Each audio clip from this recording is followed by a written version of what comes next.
मित्रों, एक बार फिर से आप सभी का स्वागत है हमारे इस चैनल में।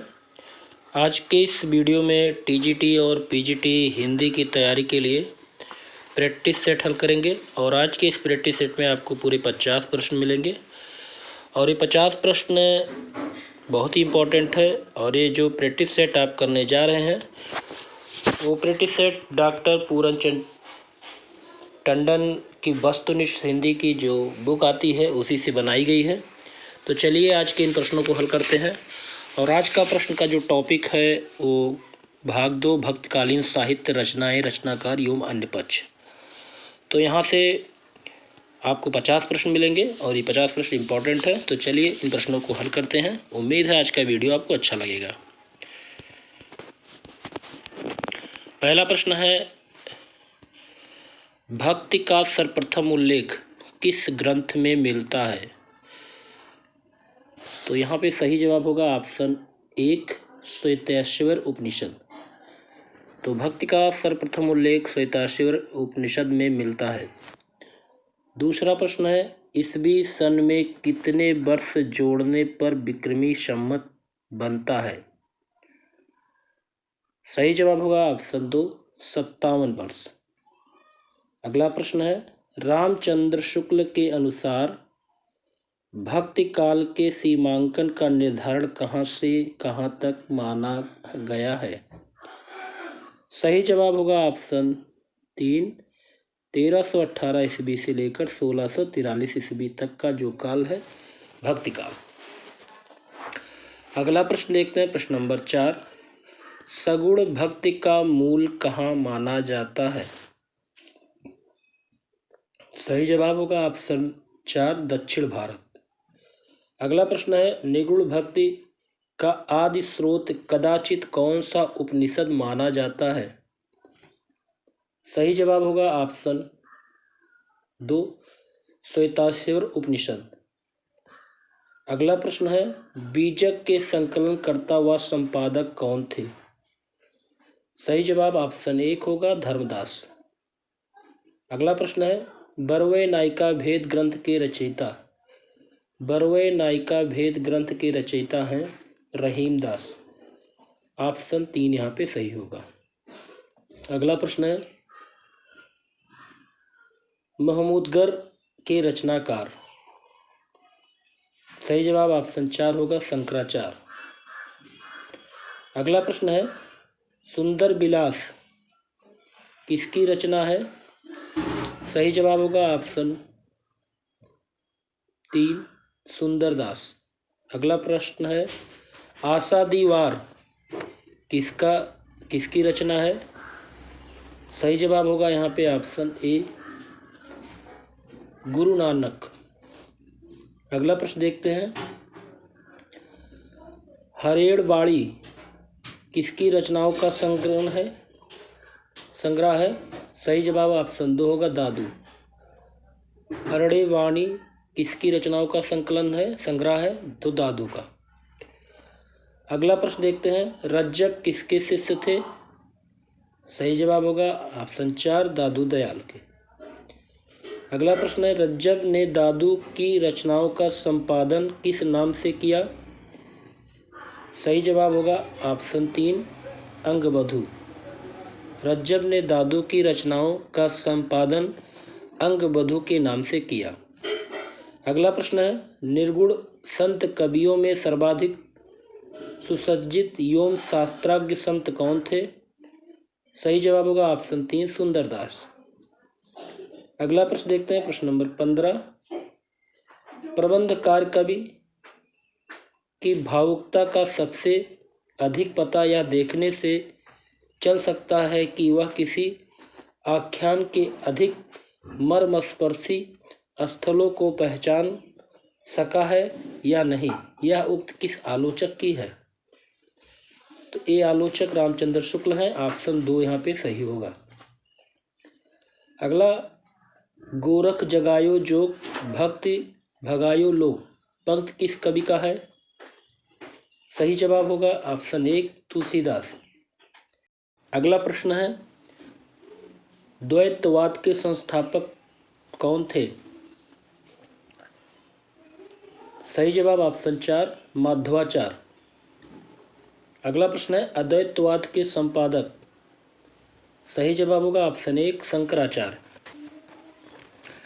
अगला प्रश्न है कबीर तथा अन्य निर्गुण पंथी संतों के द्वारा अंतर साधना में रागमकता, भक्ति और ज्ञान का योग हुआ तो हुआ, पर कर्म की दिशा वही रही जो नागपंथियों के यहाँ थी। ये पंक्तियाँ किसकी हैं? तो ये पंक्तियाँ हैं आचार्य रामचंद्र शुक्ल की, ऑप्शन 2। अगला प्रश्न देखते हैं नामदेव जी की भक्ति किस प्रकार की थी? सही जवाब होगा ऑप्शन 3 सगुण और निर्गुण। सगुण और निर्गुण। अगला प्रश्न है अहिंसावाद और प्रपत्तिवाद के संप्रदाय की देन है, किस संप्रदाय की देन है? सही जवाब होगा ऑप्शन 2 वैष्णव। अगला प्रश्न है झिलमिल झगड़ा झूलत बाकी रही न काहू, गोरख अटके कालपुर कौन कहे साहू। कौन कहावे साहू, ये पंक्तियां की रचयिता कौन है? सही जवाब होगा ऑप्शन 3 कबीर। अगला प्रश्न देखते हैं अजगर करे न चाकरी पंछी करे न काम, दास मलूका कह गए सबके दाता राम। ये पंक्ति किसकी है? सही जवाब होगा ऑप्शन 2 मलुकदास। अगला प्रश्न है रामावत संप्रदाय के प्रवर्तक कौन थे? सही जवाब ऑप्शन 4 होगा रामानंद। अगला प्रश्न है श्री संप्रदाय के प्रवर्तक कौन माने जाते हैं? सही जवाब होगा ऑप्शन 1 रामानुजाचार्य। अगला प्रश्न है रुद्र संप्रदाय के प्रवर्तक। सही जवाब होगा ऑप्शन 1 विष्णु स्वामी। अगला देखते हैं ब्रह्म संप्रदाय के प्रवर्तक कौन थे?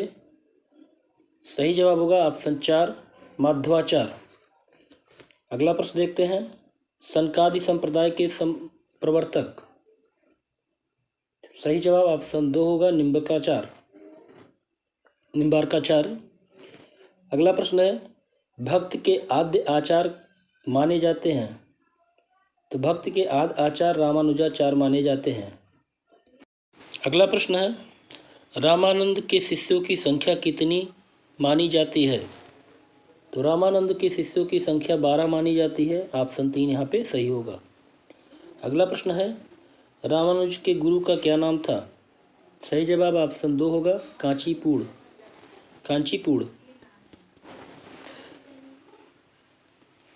अगला प्रश्न है शुद्धाद्वैतवाद का प्रतिपादक दार्शनिक ग्रंथ। सही जवाब ऑप्शन 4 होगा उत्तर मीमांसा। अगला प्रश्न है योग साधना के प्रवर्तक आदिगुरु कौन है? सही जवाब ऑप्शन 3 होगा शिव।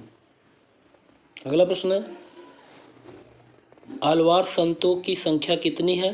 सही जवाब ऑप्शन 2 होगा 12। अगला प्रश्न देखते हैं विशिष्टाद्वैतवाद के प्रवर्तक कौन है? सही जवाब होगा ऑप्शन 1 रामानुज।